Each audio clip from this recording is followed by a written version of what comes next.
اعوذ باللہ من الشیطان الرجیم بسم اللہ الرحمن الرحیم۔ لیسن آف فیتھ کے ناظرین، السلام علیکم ورحمۃ اللہ وبرکاتہ۔ ناظرین، احرام مصر کا نام آپ سب نے سنا ہوگا۔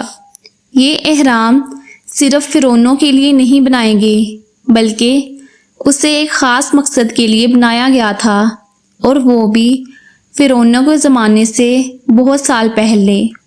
اس حوالے سے قرآن مجید میں ایک ایسی پہیلی کا ذکر ہے جسے حل کرنے کے لیے دنیا کے ذہین افراد لگے ہوئے ہیں کہ یہ ایک ایسی پہیلی ہے جسے حل کیا گیا تو دنیا مکمل طور پر تبدیل ہو جائے گی۔ تابوت سکینہ کا ذکر قرآن مجید میں کئی جگہ پر آیا ہے، اور جو آج دنیا کی نظروں سے غائب ہے، کہ اللہ تعالیٰ کے فرمان کے مطابق آخری زمانے میں اس شخص کو ملے گا جو مسلمانوں کو لیڈ کرے گا، جو تمام انسانوں میں سب سے نیک اور اللہ کے سب سے نزدیک ہوگا، یعنی حضرت امام مہدی علیہ السلام۔ کہا جاتا ہے کہ ان احرام کی کھوج کرتے کرتے نکولا ٹیسلا کو تابوت سکینہ کا علم ہو چکا تھا، لیکن اس سے پہلے کوئی یہ راز جانتا، اس کی موت ہو گئی۔ اس کے علاوہ قرآن میں ٹائم ٹریول کا ذکر آیا ہے۔ نکولا ٹیسلا قرآن کی اس پہیلی کو حل کرنا چاہتے تھے اور ٹائم ٹریول کو سمجھ چکے تھے، جو آج بھی ایک راز ہے۔ ہم اس کو سمجھ پائیں گے۔ بہت سے لوگ آج بھی اس نکولا ٹیسلا کے پیچھے ہیں، جس میں ان کے بارے اور ٹائم ٹریول کے کئی راز چھپے ہیں۔ وہ راز کیا ہیں؟ کیا ہم بھی اسے سمجھ پائیں گے؟ دنیا کے عظیم سائنسدان نکولا ٹیسلا، جس نے اپنی زندگی میں 300 سے بھی زیادہ دریافتیں کی ہیں، ان کی موت ایک پراسرار طریقے سے ہوئی۔ موت کی وجہ واضح ہے، کیونکہ نکولا ٹیسلا کے پاس وہ معلومات تھی جو آج اس دنیا کا رخ تبدیل کر سکتی تھی، اور جو لوگ اس کی موت کے ذمہ دار تھے انہوں نے اس راز کو ڈھونڈنے کی کوشش کی، مگر کچھ معلوم نہ ہو سکا کہ ٹیسلا نے وہ سب کچھ کہاں چھپایا تھا۔ ان سب کو جاننے کے لیے ہمیں ہزاروں سال پہلے پیچھے جانا ہوگا، جس کا ذکر قرآن میں بھی ہے۔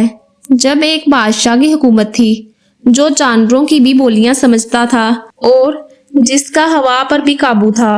وہ بادشاہ حضرت سلیمان علیہ السلام تھے، جن کی سب سے بڑی خصوصیت یہ تھی کہ آپ کی حکومت صرف انسانوں تک محدود نہیں تھی، بلکہ آپ کی حکومت میں ہوا، چرند پرند، حتیٰ کہ جن بھی شامل تھے۔ حضرت سلیمان علیہ السلام کے زمانے میں یمن کے علاقے میں ملکہ سبا کی حکومت تھی۔ ملکہ سبا کی قوم سورج اور ستاروں کی عبادت کرتے تھے۔ جب حضرت سلیمان علیہ السلام کو اس کے بارے میں علم ہوا تو آپ علیہ السلام نے اس کو ایک خط لکھا، جس میں لکھا ہوا تھا، یہ خط حضرت سلیمان علیہ السلام کی طرف سے ہے اور اللہ کے نام سے شروع کیا جاتا ہے، جو بڑا مہربان اور نہایت رحم والا ہے۔ تم کو سرکشی اور سربلندی کا اظہار نہیں کرنا چاہیے، اور تم میرے پاس خدا کی فرمانبردار بن کر آؤ۔ جب قاصد حضرت سلیمان علیہ السلام کا پیغام لے کر اس کے پاس پہنچا تو اس نے یہ مناسب سمجھا کہ خود کو حضرت سلیمان علیہ السلام کی خدمت میں حاضر کیا جائے۔ جب حضرت سلیمان علیہ السلام کو ملکہ کی روانگی کا علم ہوا تو آپ نے فرمایا، کیا دربار میں کوئی ایسا ہے جو ملکہ کا تخت اس کے آنے سے پہلے لے آئے؟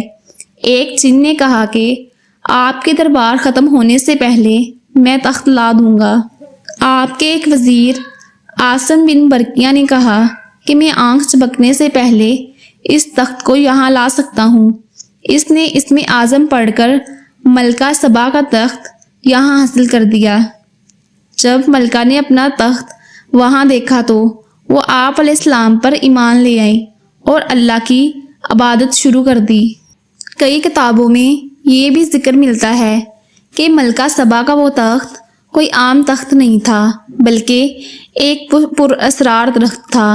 لکھنے والے لکھتے ہیں کہ ملکہ سبا جب بھی کہیں جاتی تو اس کا تخت وہاں خود پہنچ جاتا، یعنی وہ تخت ایک ٹائم ٹریولنگ کرتا تھا، اور اسی وجہ سے اس پر جب اسم اعظم پڑھا گیا تو وہ تخت ملکہ سبا سے الگ ہو کر یمن سے یروشلم حضرت سلیمان علیہ السلام کے پاس پہنچ گیا۔ سینکڑوں سالوں سے لوگ اس تخت کو حاصل کرنے کی کوشش کر رہے ہیں۔ یہودیوں کا ایک خاندان ایک باری رقم خرچ کر کے ایک جرمن ٹیم یمن بھیج چکا تھا، جس میں ملکہ سبا کے محل میں کھوج کرنی تھی، اور کئی سالوں کی کھوج کے بعد ان کو ایسے سراغ ملے جنہیں دیکھ کر سمجھ گئے کہ ملکہ سبا کا تخت وہی ہے۔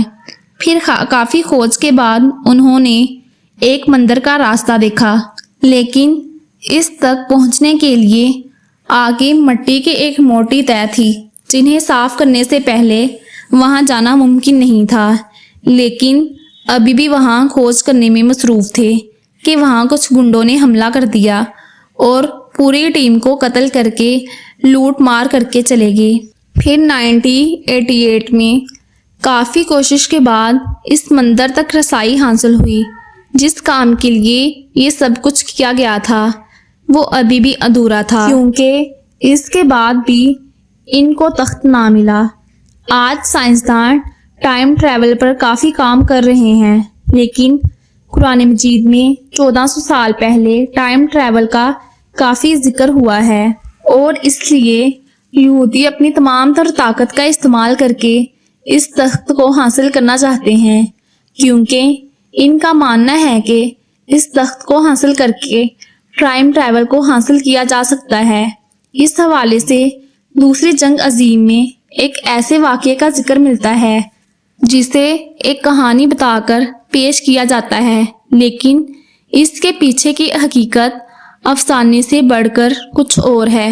کہا جاتا ہے کہ دوسری جنگ عظیم میں بحری جہازوں کو رڈار پر نظر آنے سے روکنے کے لیے کچھ تجربات کر رہا تھا، جن کے لیے وہ ان معلومات کا استعمال کر رہے تھے جو 1930 میں نکولا ٹیسلا کے سربراہی میں ایک امریکی ہوائی اڈے پر کیا گیا تھا۔